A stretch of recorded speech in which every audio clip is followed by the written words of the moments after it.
speakers mentioned was the ratings, on Arpaio's ratings. And let me tell you something what a dear friend of mine said about the ratings, and he makes perfect sense.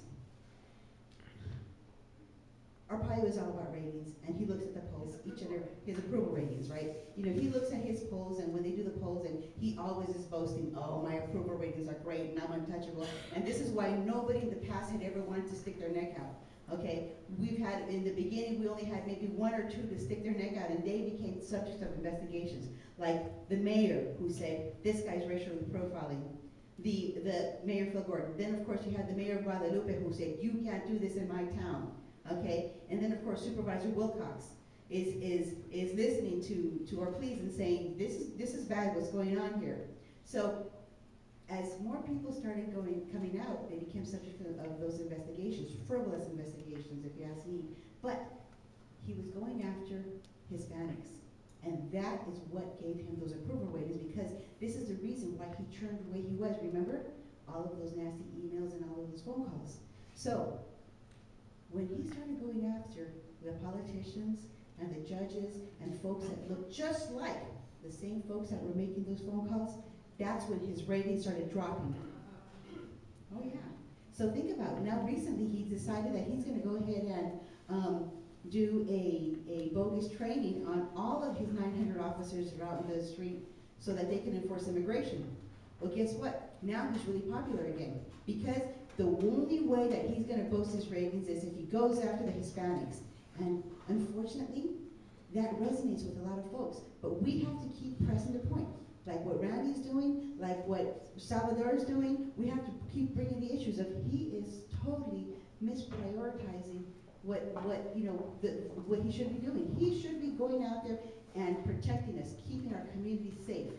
Not chasing Hispanics just because they have a crack windshield. What about all of those felony warrants? What about all of this? What about all of the unsolved crimes? That's what he should be doing, and that's what we should be focusing on. And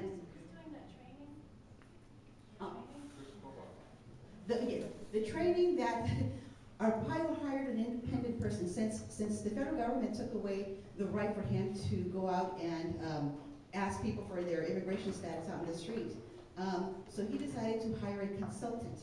Let me tell you about his consultant. His consultant's name is Chris Kobach.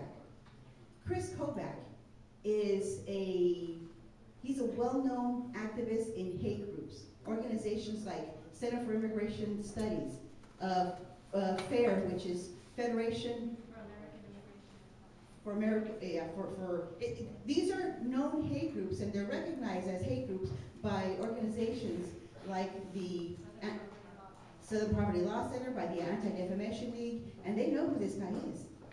And that's who he hired to do the training on all the officers. And so then, of course, the federal government turned around and said, whoa, whoa, whoa, that training isn't sanctioned by the federal government. He's doing this on his own. Well, let him. This only adds more fuel to the flame of what the federal government and what the mayor and everybody else is saying.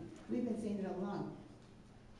He's gonna do another raid soon, and we're gonna be there to document. He's gonna mess up really bad, but we're gonna be there to document. The only part that breaks my heart is that families are probably gonna be torn apart because of it. But thanks to the help and support of every single one of you, and I know that I probably received a phone call already from each and every single one of you offering your support and your hand in somewhere or another. I appreciate that. But when push comes to shove, I'm gonna probably call on you once again to ask you to come out and support. We need your volunteers, because before he only had about 130 something officers that were trained to do immigration enforcement on the street. Now you multiply that by 8 times, because now he's going to have almost 900 officers. We're in trouble. We need more volunteers. So with that, I'm open for some questions.